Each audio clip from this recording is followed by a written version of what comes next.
Hey, you guys, welcome back to the Level Up with Lori podcast, where this year in season 5, I am taking you behind the scenes inside my business as I start out with a brand new company just under 6 months ago. And I'm really going to teach you everything that I do to build that 6 and 7 figure foundation. And so I cannot wait for this next year together. And so far, the response to this kind of theme and this topic has been incredible. So thank you so much for the reach outs and the support and the love. And I encourage you to keep kind of sending questions my way, because if there's things that I can help you with that you're working on right now in your business and you're just like, I would love to know how Lori does that, send me a message. I'll tell you exactly. I am honestly just loving being able to something from scratch with a decade of experience. So it's so interesting and so incredibly different from what I built the first time. So in episode 1, I kind of gave you a little bit of an abbreviated version of how I got started in this industry, how I got started with Stella Dot. In this episode, I wanted to wrap up the Stella Dot portion of my life, an entire 8 years, with 8 lessons that I learned. And so these are honestly in no particular order. If you see me, if you're listening on the podcast, you're obviously not going to see me do anything. But if you are watching on YouTube, or if I end up sharing this in the Level Up community and you see me looking over to the side, it's because I have notes for this. So because I'm going to actually be publishing all of the pass onto my blog as well. So we'll be word, obviously, because I'm actually writing the blog first and almost as a way to organize my thoughts on what I want to record. So this year, this journey in this podcast whole scenario, totally different. I have this little Post-it note that sits on my desk and says, I serve thousands of women through my podcast. And I want you to know that this is one of my biggest goals this year. And I know the podcast doesn't make you money, and no, I'm not looking to have commercials or anything like that, but I just feel like it's this outlet and it's this voice and it's this way that I can help women in this industry. And this feels like that's something that I can do and I can contribute. So anyways, without further ado, 8 lessons from 8 years. People are going to disappoint you, but that means nothing about you or your business. This is a really big one. And the sooner that we accept this, the easier this is going to be. We have to let go of our expectations around what our friends and family are going to do, right? Like, it doesn't matter that you may be the most supportive person. It doesn't matter that you expected more from someone. You didn't start your business to simply make your friends and family your only means of sales. The quicker you can get outside of your friends and family zone, I actually talked about that in podcast 1. The quicker you can do that, the better off you're going to be, and the better off you're going to feel in your business. One of the number 1 reasons that people feel that ick factor is because they know that they're relying on friends and family, or even worse, they're relying on their own personal sales to drive their business. You don't want to be the single biggest contributor to your bottom line in your sales. I want you making money right off the gates. When I'm working with women, this is my biggest goal.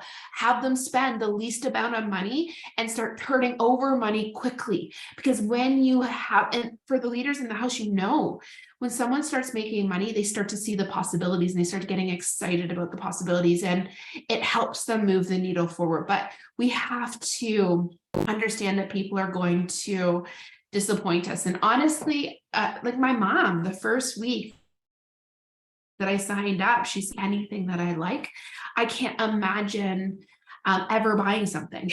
And I mean, don't get me wrong, the course of 8 years, my mom actually became one of my best shoppers, and she still has so many things that she loves and wears on the daily. But that was a little bit discouraging, right? And over the course of 8 years, I have best friends that didn't spend $20 for me. I had aunts and cousins that never shopped with me. But at the end of the day, that doesn't change your relationship with that person. It doesn't change the way that they believe in you, the way that they think about you. It just may not appeal to them. And also, sometimes you're never going to know what support, like sometimes people are going to surprise you in the very best ways when it comes to support. It'll be people that come out of the woodwork. Or also understand the support looks like a lot of different things, right? I had a friend who never shopped, but every year she hosted a fundraiser that actually did extremely well, brought in a lot of new customers and all that good stuff. Or maybe even a simple conversation or a referral, like maybe that's what support looks like to that person. So never kind of underestimate what different types of support could be out there as well. And that's why you want to make sure that everybody and anybody knows what you're doing, because you never know who's your next best referral. It is not always the people that are already shopping with you and already in your business world. Number two, if you don't know what you're doing, you can build a business by chasing the carrots. And there's a little bit of a caveat with this, because I am not about the hustle culture, and that's gonna kind of come in at stage 3. But I will tell you that when you don't know what you're doing, look at what the company promotes or incentivizes with, or look at their different leadership levels. And a lot of the times what they're doing and what they're encouraging you to do helps you work your way up like their business plan, and in turn gets you more money. I did that for the first almost my entire career inside of my first business until the burnout became too much. So I wouldn't say that you need to chase every single carrot, but I would say that the incentives they put out there to grow your business are often a really great jumping off point to kind of figuring out the business model and making money inside that business model. And then that's kind of what my number 3 is that success outside looks a whole lot like burnout on the inside. And for me, success on the outside really did look like the achievement of the carrots, being on the top of the leaderboards, always having incredible sales, consistent team growth, all of those things. And it looked like someone who worked really, really hard. I believe in hard work over hustle. I think that's actually going to be the name of my book.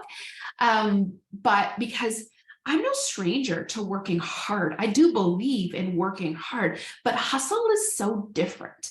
Hustle means that you work hard even when your body is telling you to stop. Hustle means that negative hustle means that you keep going even when your body's screaming at you, or you keep going even when the activities aren't aligned with what you even desire or want from things. It means hustle to me in that negative sense is pushing yourself past your breaking point. It's being up at 3 a.m. And there's a lot of negative repercussions that came with that for me over my course of my journey. Sleep was impacted, being present with my family. Like I was doing bedtime with my phone in my hand, thinking that, like having zero boundaries, right? Thinking that the world would not wait if I wasn't accessible to everyone. It's insane, really, back when I think about it. And it's totally something that I'm learning from in like my take 2 situations. So, but on the outside, for a lot of people would ask me, like, what are your secrets? What are you doing? Like, how do you get the success? And like, it was almost a little bit scary to tell them how I achieved that success, because sometimes it wasn't a healthy way, right? Like it was too hard. It was too hard. And if something's too hard, okay, number 4, a strong work ethic will be the biggest determinant of your success. If you take nothing else from this, because I think sometimes people get confused between the ability to hustle and hard work. Hard work to me is consistently showing up when you don't necessarily feel like it, but like in little chunks. You don't have to hustle for 8 hours a day to get the job done, but you do need to show up every day. And hard work to me looks like being disciplined, looks like always weighing your priorities.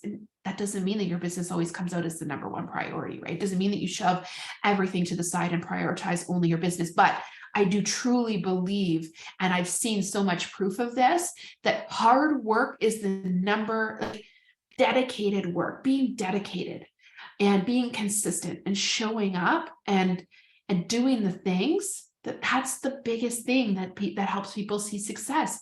The people, like I'm surrounded, you guys, it's been almost a decade in this industry, and I'm surrounded by people that want the things, but they're not willing to do the things, right? Like there's a reason why not everybody makes it to the top of the comp plan. There's a reason why there's a high failure rate in this industry. And it's not because of the industry itself. It's because of the people that enter it and think that it's easy, that think that it's just taking a selfie and the sales flood in, right? It's not. It's hard work. And that's okay, because we're not afraid of hard work. We're not afraid of working for something that we care about, that we're passionate about. No, I can see that bigger vision, and I always know that my work pays off. And I also know now what my boundaries are and where I need to stop in order to protect my priorities and my overall health and well-being. Number 5, it's not one thing that you do that builds your business. It's the accumulation of everything you do, plus the fact you keep doing them over and over again. We are all looking for that secret sauce, right? If I had a nickel for every single, that would be my secret, right? If I had a nickel for every single time someone asked me what's the secret behind success, I'd be a very, very rich woman. But the truth is, and I never had a good answer. I was also always racking my brain for this intelligent answer. But the truth is, my secret has always just been that I show up, and I continue to show up, and I continue to take step after step after step after step after step, and I continue to move forward.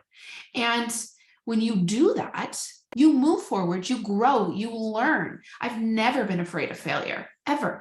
I've always just assumed a failure was a part of the process, right? So that's never gotten me down. But if there's just too many people that are looking for that easy button, like that one post that they can do, that one person they can bring, that secret little loophole that will skyrocket you to the top of the comp plan. But you know what? If you were to get to the top of the comp plan, you wouldn't be prepared to be there anyways right then. You have to take your hits. You have to do the work. You have to just put in the time and the effort in order to move up.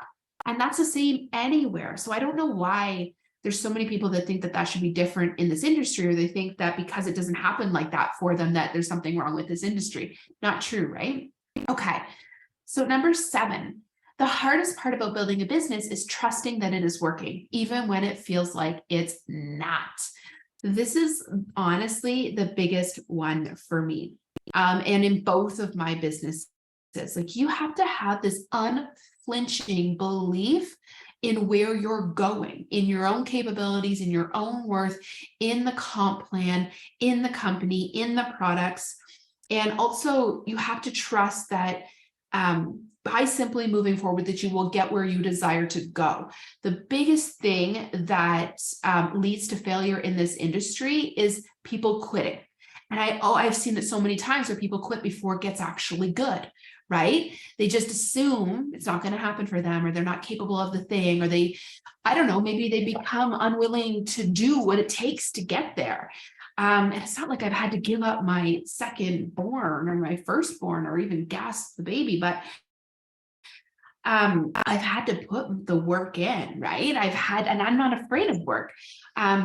And I have to trust. And this is a big thing for me, right? Because I went from being at the top of a comp plan to starting from scratch and starting from ground zero. And yes, I'm coming into a comp plan that I have a lot more faith in. And I have an understanding of the industry that I didn't have when I started out the other one, but I'm still a little fish in the big sea now, where I was like a big fish in a small pond.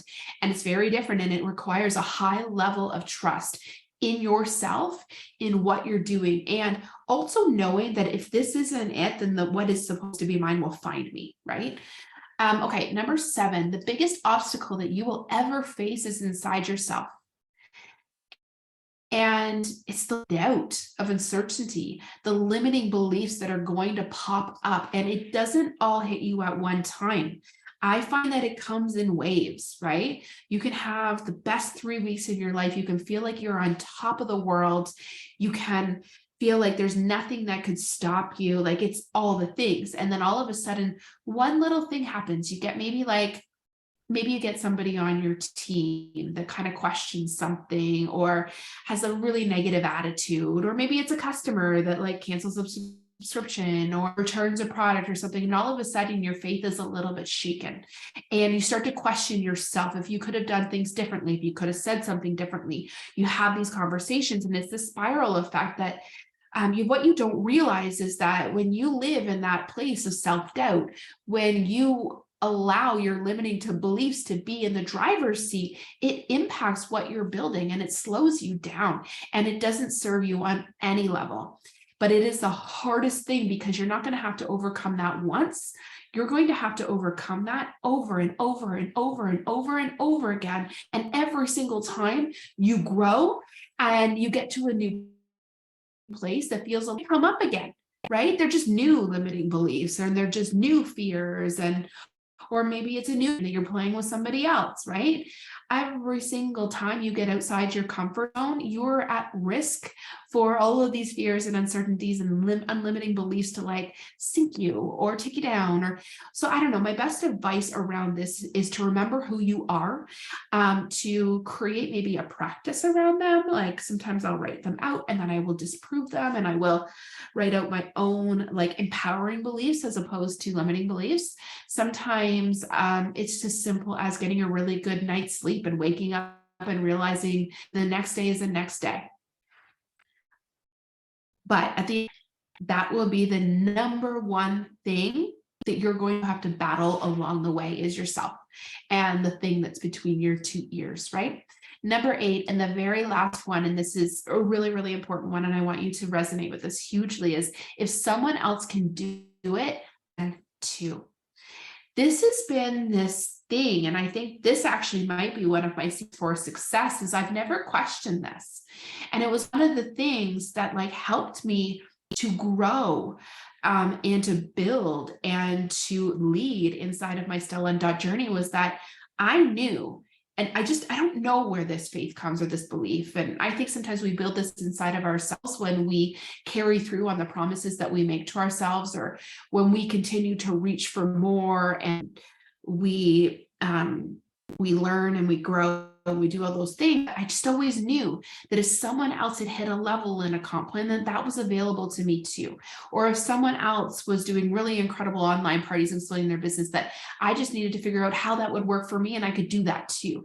There's no one that has anything that sets them apart from you so much that you can't learn to do that too, right? We have to understand that sometimes maybe us in who we are right now, maybe we're not in a place where we can do that, but we can get to a place where we can do that, right? It's called a growth mindset, where you believe that you can learn anything to learn to get where you desire to go, as opposed to thinking that, you know, all the skills that you have now are just born with and you live and you die with those. You guys, if someone else is doing something that you desire to do, then just figure out how to get, figure out what to do, figure out what that looks like for you. 100% you're capable of it. You're capable as you are right now, right? Okay, you guys, I hope you enjoyed those. I would love to hear what your what your favorite one is. And I would hear, you know, what are some of your bigger lessons from learning, like from building a business? What are the things that maybe you've changed companies, or maybe you've stepped into leadership, or maybe you've challenged yourself in some way? Like, what are some of the messages or the lessons that you're taking with you into this next year, or whatever that looks like for you? Send me a message on Instagram, Ms. Lori Irvin, or drop mail, levelupwithlori@gmail.com, or send me a message on Facebook, Lori Eldridge Irvin. Honestly, I mean that. Let's talk about this stuff. Let's open up these conversations, challenge ourselves to dig deep and actually look for those lessons. You don't understand how much your lessons can impact other people if you share them, right? How much what you've gone through to date could help somebody else just by sharing them. Okay, you guys, I will see you inside the next episode, where we are going to talk about the big pivot that I had to make last summer when my company decided to change from an MLM, a network marketing company, into a direct-to-consumer business model, eliminating all leadership, all that income, everything that I had. It was a ride, you guys. And I can honestly tell you, not that I am fully on the other side of it at this point, but I'm, you know, clean and clear in some ways that I wouldn't change anything that they did. And I'm grateful for it. I mean, maybe have still some coarse words in my head and all those things, but at the end of the day, I am grateful. And time a door is slammed in your face, you have to look for that little sliver of a window, right? A little hole that you can like push your way through. All right, you guys, if you're binging your way through in the next episode, otherwise, I will see you a couple weeks, same time, same channel. Thank you.